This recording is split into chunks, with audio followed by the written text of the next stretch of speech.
வணக்கம். மாலை முரசு செய்திகளை விரிவாக பார்ப்பதற்கு முன் தலைப்புச் செய்திகள். மத்திய அரசின் பொருளாதார கொள்கைக்கு எதிர்ப்பு தெரிவித்து நாடு முழுவதும் இன்று வேலை நிறுத்தம். தமிழ்நாடு கர்நாடகா எல்லையில் பேருந்துகள் சேவை முடங்கியதால் பொதுமக்கள் அவதி. அமைச்சர் பாலகிருஷ்ண ரெட்டி பதவியை ராஜினாமா செய்ததன் எதிரொலி. விளையாட்டுத்துறையை கூடுதலாக கவனிக்கிறார் அமைச்சர் செங்கோட்டையன். இந்தியா அமெரிக்காவுடனான நல்லுறவுகள் குறித்து இரு நாட்டு தலைவர்கள் தொலைபேசி வாயிலாக உரையாடல். 2019ஆம் ஆண்டில் இரு நாடுகளுக்கிடையான உறவை மேலும் பலப்படுத்த ஒப்புதல்.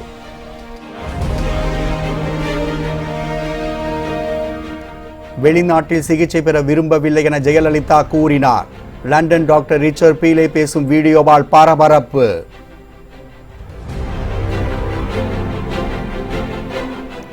பொருளாதாரத்தில் பின்தங்கிய பொது பிரிவினருக்கு 10% இடஒதுக்கீடு. கல்வி வேலைவாய்ப்பில் வழங்க மத்திய அமைச்சரவை ஒப்புதல்.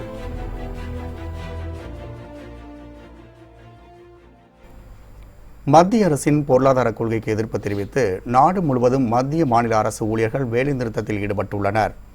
ஊதிய ஓய்வூதிய திட்டத்தை திரும்ப பெற கோரியும் பொதுத்துறைகளின் பங்கு விற்பனைகளை கைவிட வலியுறுத்துவது உள்ளிட்ட 15 அம்ச கோரிக்கைகளை வலியுறுத்தி இன்றும் நாளையும் மத்திய மாநில அரசு ஊழியர்கள் வேலைநிறுத்தத்தில் ஈடுபட்டுள்ளனர். இந்த போராட்டத்திற்கு INTUC, CATU, AATUC, தோமுசா உள்ளிட்ட 10 தொழிற்சங்கங்கள் அழைப்பு விடுத்துள்ளன. இந்த அழைப்பை ஏற்று நாடு முழுவதிலுமிருந்து 10 கோடி மத்திய மற்றும் மாநில அரசு ஊழியர்கள் கலந்து கொண்டுள்ளனர்.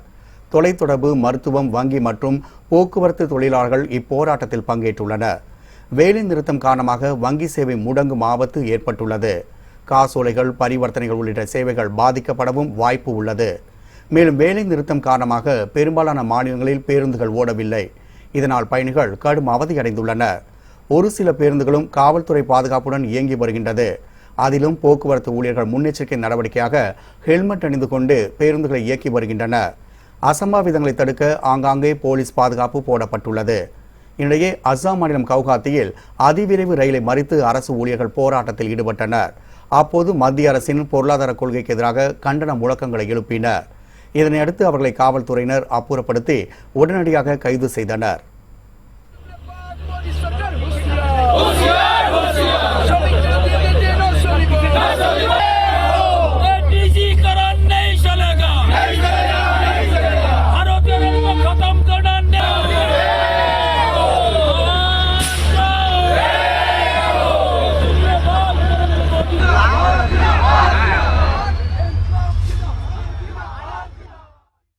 இதேபோல் மேற்கு வங்க மாநிலம் ஹவுராவிலும் தண்டவாளத்தில் நின்று கொண்டு மத்திய அரசு ஊழியர்கள் போராட்டத்தில் ஈடுபட்டனர். இதனால் ரயில் சேவை முற்றிலும் பாதிக்கப்பட்டுள்ளது. மேலும் வேலைநிறுத்த போராட்டத்தால் பர்கானா, சிலிகுரி உள்ளிட்ட பகுதிகளில் உள்ள சாலைகள் வெறிச்சோடி காணப்படுகின்றன. ஒடிசா மாநிலம் புவனேஸ்வர் பகுதியில் சாலையின் நடுவே டயர்களை கொளுத்தி ஊழியர்கள் வன்முறையில் ஈடுபட்டனர். இதனால் அவ்வழியே போக்குவரத்து சேவை முற்றிலும் பாதிக்கப்பட்டுள்ளது.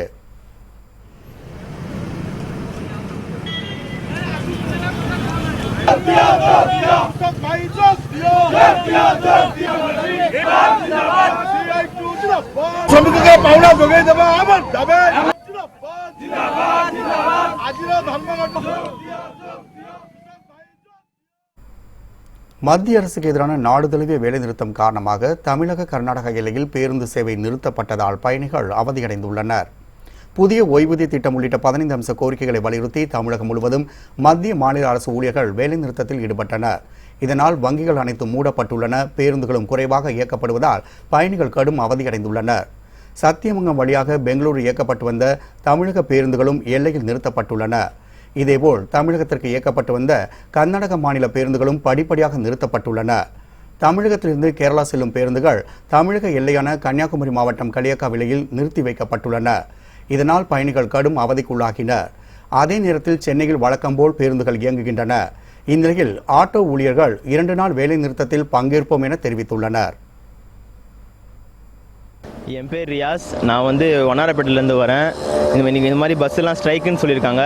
ஆனால் பார்த்தோன்னா ஓரளவுக்கு ஃப்ரீயாக தான் இருக்குது பஸ்ஸெல்லாம். அது மாதிரி ஃப்ரீயாக தான் பஸ்ஸெல்லாம் வருது. ஒன்றும் பிரச்சனை இல்லை. நான் காலேஜ்க்கு நல்லா தான் போயிட்டுருக்கேன். ஆட்டோலாம் ஓட்டுறதுக்கு ஐடியா இல்லை, ஓட்ட மாட்டோம். ஏன்னா ஒட்டுமொத்தமே நாடு பாதிக்கப்பட்டிருக்கு. எல்லா தொழிலும் எடுத்தாலும் பாதிப்பு. அதில் நாங்கள் ஆட்டோ தொழிலும் ரொம்ப பாதிக்கப்பட்டிருக்கோம். அது மெயினாக வந்து ஆட்டோ தொழில் பாதிக்கப்பட்டு வந்து ஓலா ஊப்பரால் நம்ம 2 நாள் வேலைன்றதில் பங்கேற்றுக்கிறோம். வண்டி ஓட்ட மாட்டோம். இது சென்னை எக்மூரில் வந்து ஒரு 300 ஆட்டோ இருக்குது. உள்ளே வந்து 100 ஆட்டோ இருக்குது, வெளியில் 200 ஆட்டோ இருக்குது. நாங்கள் எந்த ஆட்டோவும் ஓட்ட போகிறதில்ல. தமிழக சட்டசபை கூட்டத்தொடரின் கடைசி நாளான இன்று ஆளுநர் உரைக்கு நன்றி தெரிவிக்கும் தீர்மானம் மீதான விவாதத்திற்கு முதலமைச்சர் பதிலுரை வழங்குகிறார். நடப்பாண்டின் முதல் சட்டசபை கூட்டத்தொடர் ஆளுநர் உரையுடன் துவங்கியது. முதல் நாளில் மறைந்த எம்எல்ஏக்களுக்கு இரங்கல் தெரிவிக்கும் தீர்மானத்திற்கு துணை முதல்வர் பன்னீர்செல்வம் முன்மொழிந்தார். இதைத் தொடர்ந்து அடுத்து வந்த 2 நாட்களுக்கு ஆளுநர் உரை மீது நன்றி தெரிவிக்கும் தீர்மானம் நிறைவேற்றப்பட்டது. 6ஆம் தேதி அரசு விடுமுறை என்பதால் மீண்டும் 7ஆம் தேதி கூடிய கூட்டத்தொடரின் போது ஆளுநரின் உரைக்கு நன்றி தெரிவிக்கும் தீர்மானம் மீதான விவாதம் நடைபெற்றது. தமிழக சட்டசபை கூட்டத்தொடரின் கடைசி நாளான இன்று ஆளுநர் உரைக்கு நன்றி தெரிவிக்கும் தீர்மானம் மீதான விவாதத்திற்கு முதலமைச்சர் எடப்பாடி பழனிசாமி பதில் உரை வழங்குகிறார். பின்னர் 2018-19 ஆண்டிற்கான முதல் துணை நிதிநிலை அறிக்கையை சபைக்கு அளிக்கப்படும் என தெரிவிக்கப்பட்டுள்ளது. சட்ட முன்வடிவுகள் ஆய்வு செய்தல், நிறைவேற்றுதல் போன்ற நிகழ்ச்சிகளும் நடைபெற உள்ளன.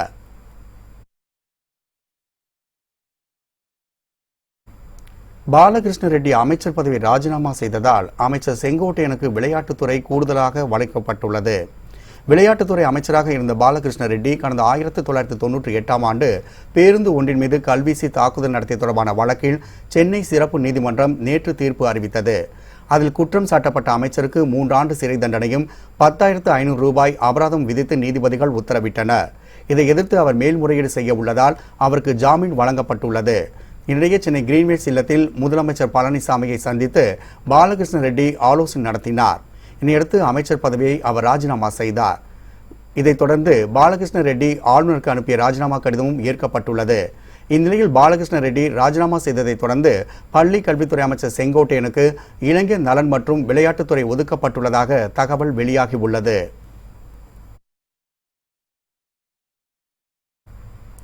உயர்கல்வித்துறை செயலாளரை பதவியிலிருந்து விடுவிக்க வேண்டுமென திமுக தலைவர் மு.க. ஸ்டாலின் வலியுறுத்தியுள்ளார். இது தொடர்பாக திமுக தலைவர் ஸ்டாலின் வெளியிட்டுள்ள அறிக்கையில், ஒரே நாளில் இருபெரும் தலைகுனிவு சம்பவங்கள் அதிமுக அரசுக்கு பெரும் நெருக்கடியை ஏற்படுத்தியுள்ளதாக குறிப்பிட்டுள்ளார். விளையாட்டுத்துறை அமைச்சர் பாலகிருஷ்ண ரெட்டிக்கு 3 ஆண்டு சிறை தண்டனை வழங்கியும் உயர்கல்வித்துறை செயலாளர் மங்கத்ராம் சர்மாவை கைது செய்து ஆஜர்படுத்த வேண்டும் என்று சென்னை மாநகர காவல் ஆணையருக்கு உயர்நீதிமன்றம் உத்தரவிட்டிருப்பதையும் ஸ்டாலின் சுட்டிக்காட்டியுள்ளார். உயர்நீதிமன்றம் உத்தரவிட்ட நிலையில் உயர்கல்வித்துறை செயலாளர் அப்பதவியில் நீடிக்க அனுமதிப்பது ஒழுக்கத்தை போதிக்க வேண்டிய கல்வித்துறைக்கு பேர் இழுக்கு என அவர் கூறியுள்ளார். தமிழக முதலமைச்சரும் ஆளுநரும் தங்களது தலையாய கடமைகளையும் பொறுப்புகளையும் மறந்து அரசியல் சட்டத்தை தமிழக தெருக்களில் அனாதையாக அலைய விட்டிருப்பது கடும் கண்டனத்துக்குரியது என ஸ்டாலின் தெரிவித்துள்ளார். எனவே தமிழக ஆளுநர் தலையிட்டு தடுமாறிக் கொண்டிருக்கும் மாநில அரசின் நிர்வாகத்தையும் அமைச்சரவையின் புனிதத்தையும் காப்பாற்ற வேண்டும் என அந்த அறிக்கையில் ஸ்டாலின் கேட்டுக்கொண்டுள்ளார்.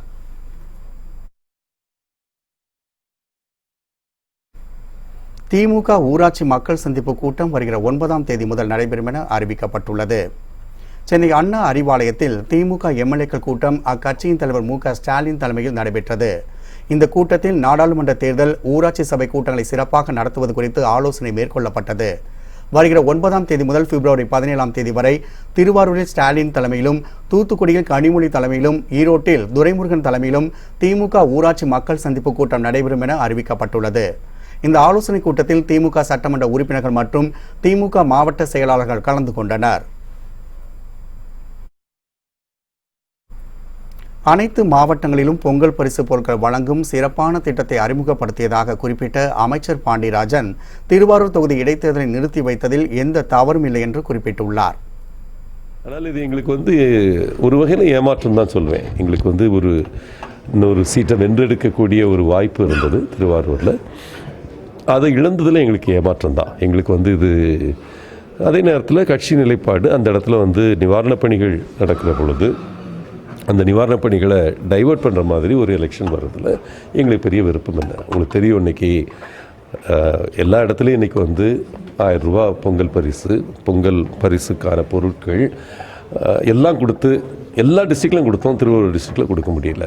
இது அந்த மக்களே எப்படி ஃபீல் பண்ணுவாங்க, நாங்கள் எப்படி ஃபீல் பண்ணுவோம், இதெல்லாம் பார்க்குறப்ப நாங்கள் இது கொஞ்சம் தள்ளி வச்சு செய்கிறதுல என்ன தவறு அப்படின்னு எங்கள் கட்சியிலேருந்து லோக்கல் நிர்வாகிகள் கேட்டிருந்தாங்க. இன்றைக்கி இதை தள்ளி வைக்கிறதுக்கும் பிஜேபியுடைய கருத்துக்கும் எந்த ஒரு இதுவும் கிடையாது. டிஎம்கே கூட இதை தள்ளி வைக்கணும் தான் சொன்னாங்க. அங்கே இருக்கிற அனைத்து கட்சிகளும் சிபிஎம், சிபிஐ எல்லா கட்சிகளுமே அதை சொல்லியிருந்தாங்க. காங்கிரஸ் உட்பட பிஜேபி உட்பட சொல்லியிருந்தாங்க. அதனால் பிஜேபியோடையோ எங்களுக்கு இருக்கிற அலையன்ஸ்னால் இது தள்ளி போச்சுன்ற கருத்தில் சாரமே கிடையாது, சத்தும் கிடையாதுன்னு ஊடக நண்பர்கள் எல்லாருக்குமே தெரியும். ஊட்டியில் நடைபெற்ற பொதுக்கூட்டத்தில் முன்னாள் மத்திய அமைச்சர் ராசா கலந்து கொண்டு உரையாற்றினார். அப்போது பேசிய அவர் இடைத்தேர்தலை கண்டு திமுக பயப்பட வேண்டிய அவசியம் இல்லை என குறிப்பிட்டார். வேட்பாளர் தேர்வு முடிந்துவிட்டது, வேட்பாளர் அறிவிப்பு முடிந்துவிட்டது.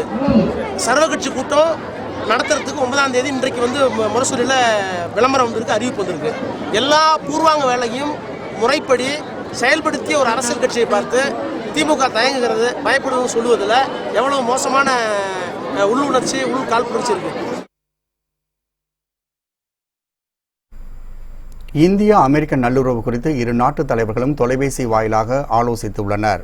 பிரதமர் நரேந்திர மோடி, அமெரிக்க அதிபர் டொனால்ட் ட்ரம்ப் ஆகியோர் தொலைபேசி வாயிலாக பேச்சுவார்த்தை நடத்தினர். அப்போது ஆப்கானிஸ்தான் பாதுகாப்பு மற்றும் அமெரிக்க பொருட்களுக்கு இந்தியா வரி விதித்தது தொடர்பாக விவாதிக்கப்பட்டது. இதேபோல் இந்திய பொருட்களுக்கு அமெரிக்கா வரியை அதிகரித்தது போன்றவற்றால் ஏற்பட்ட இந்திய வர்த்தக பற்றாக்குறை குறித்தும் ஆலோசித்த அவர்கள் நடப்பாண்டில் இந்திய அமெரிக்க நல்லுறவு உள்ளிட்ட விவகாரங்கள் குறித்தும் விவாதித்தனர். 2019ஆம் ஆண்டில் இரு நாடுகளுக்கிடையிலான உறவை மேலும் பலப்படுத்த அவர்கள் ஒப்புக்கொண்டனர்.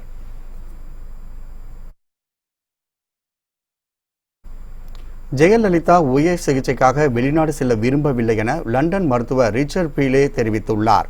இது தொடர்பாக அவர் பேசும் வீடியோ காட்சி தற்போது வெளியாகி பரபரப்பை ஏற்படுத்தியுள்ளது. To be honest, she just asked me whether it was necessary, and I said, I think if we had said she must go, I think they would have said yes. I think it was exactly what I said in the meeting. At the beginning, it was a difficult balance. Later, Madam herself didn't want to go. So I was in touch with Babu, but exactly why I wasn't able to come in, or they felt it. I mean, she was certainly improving, so I think they felt she was making progress and it wasn't necessary. நாடாளுமன்ற குளிர்கால கூட்டத்தொடரை மேலும் 2 நாட்கள் நீட்டிக்க மத்திய அரசு திட்டமிட்டிருப்பதாக கூறப்படுகின்றது. பொருளாதாரத்தில் பின்தங்கியவர்களுக்கு 10% இடஒதுக்கீடு வழங்க மத்திய அரசு திட்டமிட்டுள்ளது. மத்திய அமைச்சரவை ஏற்கனவே இதற்கு ஒப்புதலும் அளித்துள்ளது. இதையடுத்து அரசியலமைப்பு சட்டத்தை திருத்தம் செய்ய கோரும் மசோதா நாடாளுமன்றத்தில் இன்று தாக்கல் செய்யப்படும் என எதிர்பார்க்கப்படுகின்றது. நேரடியாக மத்திய அரசு பணிக்கு தேர்வு செய்யப்படுதல் மற்றும் உயர்கல்வி நிலையங்களில் இடஒதுக்கீடு ஆகியவற்றுக்கு மத்திய அமைச்சரவை ஒப்புதல் அளித்துள்ளது. RSS அமைப்பின் ஆலோசனைப்படியே இந்த நடவடிக்கை மத்தியில் ஆளும் பாஜக அரசு எடுத்துள்ளதாக சொல்லப்படுகின்றது. இந்நிலையில் இன்றுடன் முடிவடைய உள்ள நாடாளுமன்ற குளிர்கால கூட்டத்தொடரை மேலும் 2 நாட்கள் நீட்டிக்கவும் மத்திய அரசு திட்டமிட்டிருப்பதாகவும் கூறப்படுகின்றது.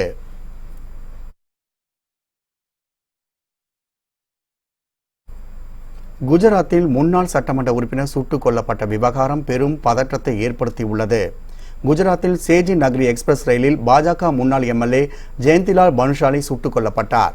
நேற்றிரவு கதாரியா சுர்புரி ரயில் நிலையங்களுக்கிடையே ஜெயந்திலாலை சுட்டுக் கொண்ட மர்ம நபர் தப்பி ஓடியதாக போலீசார் தெரிவித்துள்ளனர். இதுகுறித்து வழக்கு பதிவு செய்த அவர்கள் தீவிர விசாரணையை மேற்கொண்டு வருகின்றனர்.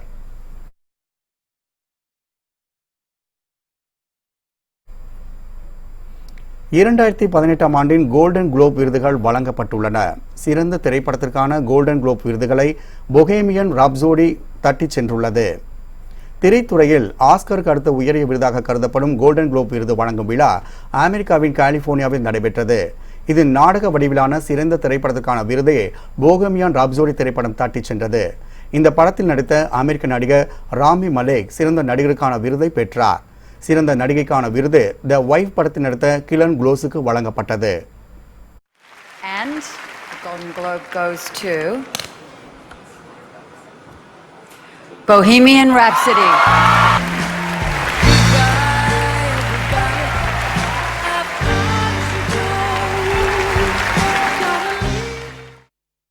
சிறந்த திரைக்கதை, இசை மற்றும் நகைச்சுவைக்கான சிறந்த படமாக கிரீன் புக் தேர்வு செய்யப்பட்டது.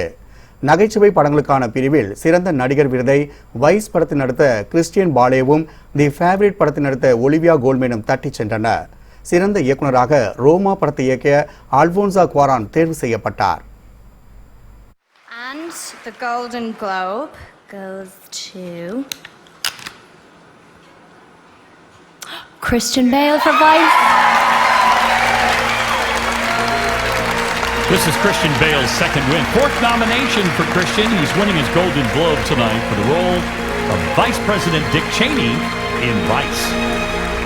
And the Golden Globe goes to... Oh, shoot, I ripped the envelope. It's gonna, we can stick with it. Okay, you read it. Olivia Colman, the favorite.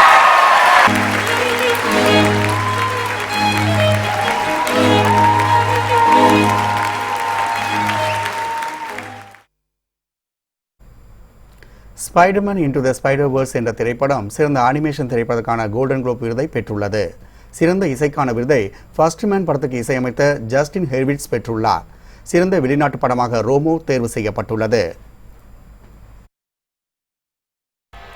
Tamil Nadu அறிவியல் தொழில்நுட்பத்தின் மாநில மன்றத்தின் துணைத் தலைவராக நியமிக்கப்பட்ட டாக்டர் மயில்சாமி அண்ணாதுரை முதலமைச்சர் எடப்பாடி பழனிசாமியை சந்தித்து வாழ்த்து பெற்றார்.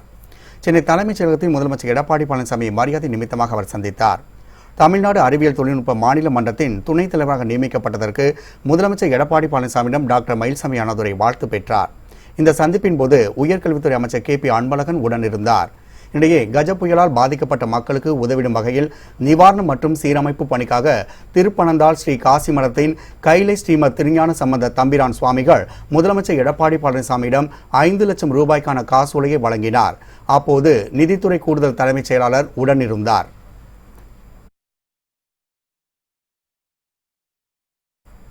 திருவாரூர் மட்டுமல்ல 20 தொகுதிகளிலும் இடைத்தேர்தல் நடைபெற்றால் திமுக கூட்டணி அமோக வெற்றி பெறும் என்றும் மதிமுக பொதுச் செயலாளர் வைகோ தெரிவித்துள்ளார்.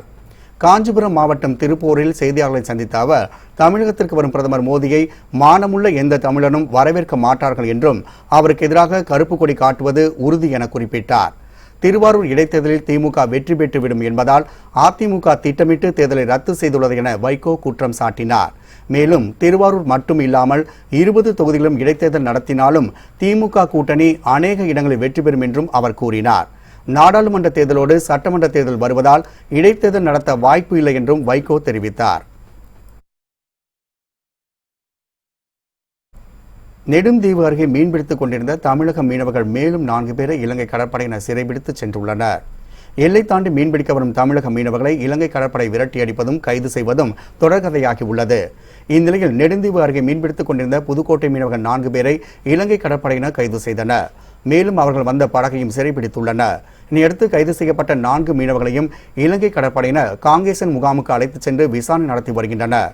இலங்கை கடற்படையின் தொடர் கைது நடவடிக்கையால் மீனவ கிராமங்கள் சோகத்தில் மூழ்கியுள்ளன.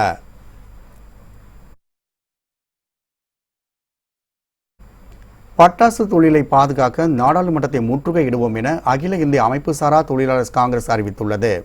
பட்டாசு தொழிலுக்கு ஏற்பட்டுள்ள நெருக்கடி பற்றி சிவகாசியில் இந்திய அமைப்பு சாரா தொழிலாளர் காங்கிரஸ் அமைப்பினர் பட்டாசு உற்பத்தியாளர்களுடன் ஆலோசனை நடத்தினர். இதன்பின் செய்தியாளர்களுக்கு பேட்டியளித்த அந்த அமைப்பின் தேசிய செயலாளர் பிரகாசம் பட்டாசு தொழிலையும் தொழிலாளர் நலனையும் பாதுகாக்க காங்கிரஸ் கட்சி சார்பில் நாடாளுமன்றத்தை முற்றுகையிட்டு போராட்டம் நடத்தப்படும் என அறிவித்தார். மத்திய மாநில அரசுகள் தங்களது கோரிக்கையை நிறைவேற்றாவிடில் தொழிலாளர்களை திரட்டி தீவிரமான அறப்போராட்டம் நடைபெறும் எனவும் அவர் எச்சரித்தார். சிவகாசி பெயர் பெற்ற இடம். உலகத்திலேயே சிவகாசி என்றால் பட்டாசு கிராக்கர்ஸ் என்று சொல்லக்கூடிய குட்டி ஜப்பான் என்று சொல்லக்கூடிய அருமையாக அழைக்கின்ற சிவகாசியினுடைய ஒரு தொழிலை முடக்குவதற்கு ஒரு சில கெட்ட சக்திகள் முயன்று வருகின்றன. அது கூடாது. இந்த பட்டாசு தொழிலாளர்கள் சுமார் 8 லட்சம் பேர் இன்று சிவகாசியில் அதிக கஷ்டத்துடன் வாழ்ந்து வருகிறார்கள். இவர் நிலைமையை போக்க டெல்லியிலே நாங்கள் சென்று பட்டாசு தொழிலாளர்களுக்காக பாராளுமன்றத்தை நாங்கள் முற்றுகையிடுவோம். கேரளாவில் சட்டம் ஒழுங்கை சீர்குலைக்க பாஜக RSS முயற்சி செய்வதாக முதலமைச்சர் பினராயி விஜயன் குற்றம் சாட்டியுள்ளார். சபரிமலை ஐயப்பன் கோவிலில் எதிர்ப்பு மற்றும் போராட்டங்களுக்கிடையே 2 பெண்கள் கடந்த 2ஆம் தேதி சாமி தரிசனம் செய்தனர். இதனைத் தொடர்ந்து மாநிலம் முழுவதும் போராட்டமும் வன்முறை சம்பவங்களும் அரங்கேறி வருகின்றன. இதில் அரசியல் தலைவர்களின் வீடு மற்றும் கட்சி அலுவலகங்கள் தொடர்ந்து தாக்குதலுக்காகி உள்ளாகி வருகின்றன. கேரளாவில் வன்முறை சம்பவங்கள் நீடிப்பதால் மாநிலத்தின் பல பகுதிகளில் தொடர்ந்து பதற்றம் நிலவுகின்றது. வன்முறை சம்பவங்கள் தொடர்பாக இதுவரை 6000 பேர் கைது செய்யப்பட்டுள்ளனர். இந்நிலையில் முதலமைச்சர் பினராயி விஜயன் பேசுகையில் மாநிலத்தில் சட்டம் மற்றும் ஒழுங்கை சீர்குலைக்க RSS, பாஜக மற்றும் பிற அமைப்புகள் முயற்சி செய்கின்றன என குற்றம் சாட்டினார். மாநிலத்தில் வன்முறையில் ஈடுபட்டவர்களில் 92% பேர் சங் பரிவார் அமைப்பை சேர்ந்தவர்கள் என அவர் குறிப்பிட்டார். எனவே பொது சொத்துக்களை பாதுகாக்கவும் தனிநபர்களின் சொத்துக்களை பாதுகாக்கவும் அவசர சட்டம் கொண்டுவர அரசு முடிவெடுத்துள்ளது என பினராயி விஜயன் கூறியுள்ளார்.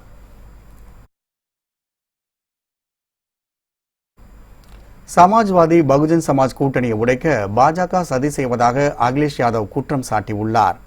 உத்தரப்பிரதேசத்தில் கடந்த 2012 வரை முதலமைச்சராக இருந்த அகிலேஷ் யாதவ் விதிமுறைகளை மீறி சுரங்கங்களை அனுமதித்து முறைகேடு செய்ததாக சிபிஐ வழக்கு பதிவு செய்து விசாரணை மேற்கொண்டது. இந்நிலையில் சுரங்க முறைகேடு தொடர்பாக கடந்த 6ஆம் தேதி மீண்டும் பல்வேறு இடங்களில் சிபிஐ சோதனை நடத்தியது. மேலும் அகிலேஷ் யாதவ் மற்றும் அவரது ஆட்சியில் இருந்த சுரங்கத்துறை அமைச்சரிடம் விசாரணை நடத்தவும் சிபிஐ திட்டமிட்டுள்ளது.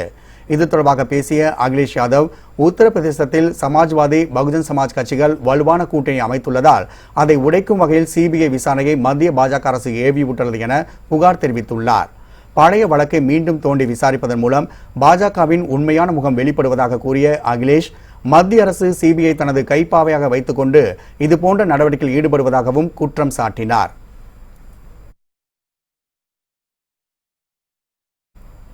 கான்பூர் அருகே சுற்றுலா பேருந்தும் லாரியும் நேருக்கு நேர் மோதிக்கொண்ட விபத்தில் பேருந்தில் பயணம் செய்த வெளிநாட்டினர் படுகாயமடைந்தனர். உத்தரப்பிரதேச மாநிலம் கான்பூரிலிருந்து வெளிநாட்டு சுற்றுலா பயணிகளை ஏற்றிக்கொண்டு தனியார் பேருந்து ஒன்று சென்று கொண்டிருந்தது. அப்போது எதிரே வந்த லாரி பேருந்து மீது மோதி விபத்து ஏற்பட்டது. இந்த விபத்தில் பேருந்தில் பயணம் செய்த வெளிநாட்டு பயணிகள் சிலர் படுகாயமடைந்தனர். அருகில் இருந்த பொதுமக்கள் காயமடைந்தவர்களை மீட்டு மருத்துவமனைக்கு அனுப்பி வைத்தனர். சம்பவ இடத்துக்கு விரைந்து சென்ற போலீசார் விபத்து குறித்து வழக்கு பதிவு செய்து விசாரணை மேற்கொண்டு வருகின்றனர்.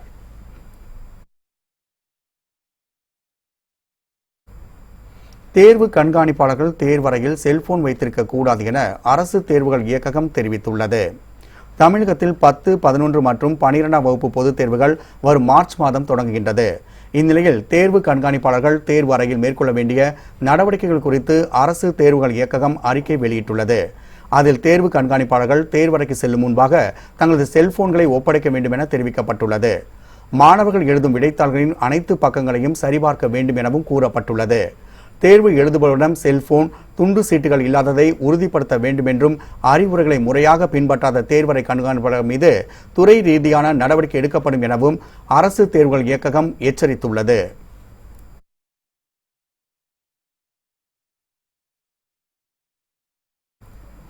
தலைநகர் டெல்லியில் நிலவி வரும் கடும் பனிமூட்டம் காரணமாக ரயில் மற்றும் விமான சேவைகள் கடுமையாக பாதிக்கப்பட்டுள்ளன.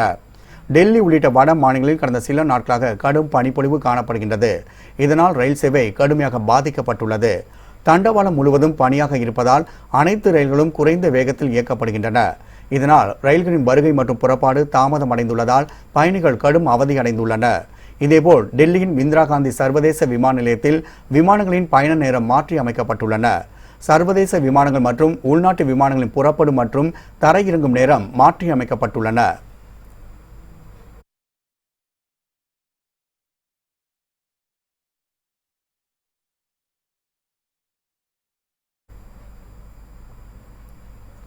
நூற்று 67 நாட்களுக்கு பிறகு மேட்டூர் அணையிலிருந்து கிழக்கு மேற்கு கால்வாய் பாசனத்திற்காக தண்ணீர் திறந்து விடுவது நிறுத்தப்பட்டுள்ளது.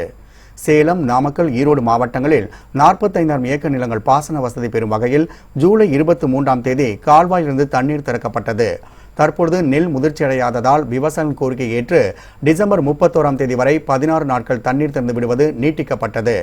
இந்த முறை கிழக்கு மற்றும் மேற்கு பாசனத்திற்கு வழக்கமான நீர் திறப்பு 135 நாட்களிலிருந்து 32 நாட்கள் நீட்டிக்கப்பட்டு 167 நாட்கள் தண்ணீர் திறக்கப்பட்டது.